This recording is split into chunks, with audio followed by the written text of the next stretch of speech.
آج ہم اپنی چھٹی ویڈیو کے ساتھ حاضر ہوئے ہیں، جس کا موضوع ہے کربلا کے شہداء میں اولاد ابو طالب کے اسماء گرامی ہم آپ کو بتائیں گے۔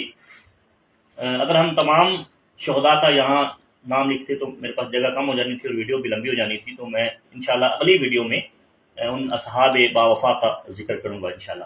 اس میں ہم حضرت ابو طالب کی اولاد کا ذکر کرتے ہیں۔ حضرت ابو طالب کے 4 بیٹوں میں سے 3 بیٹوں کی اولاد جو ہے وہ کربلا میں شہید ہوتی ہے۔ حضرت علی، ان کے بیٹے حسین بن علی،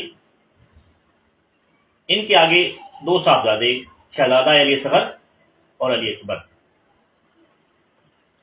اس کے بعد عباس بن علی، جن کو عباس علمدار بھی کہا جاتا ہے۔ ایک روایت میں ان کے بیٹے محمد بن عباس بھی کربلا میں شہید ہوتے ہیں۔ جعفر بن علی، عبداللہ بن علی اور عمران بن علی۔ کچھ روایات میں عمران کا نام عثمان بھی لکھا گیا ہے، عثمان بن علی۔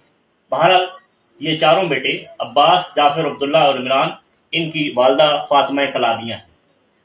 آگے محمد اصغر بن علی اور بکر بن علی، یہ دونوں، ان دونوں کی جو والدہ ہے وہ لیلہ بنت مسعود ہے۔ آگے اون بن علی، ان کی والدہ اسما بنت امیس ہے، نے پہلی والی ویڈیو میں ذکر کیا ہے۔ محمد اوسط بن علی، ان کی والدہ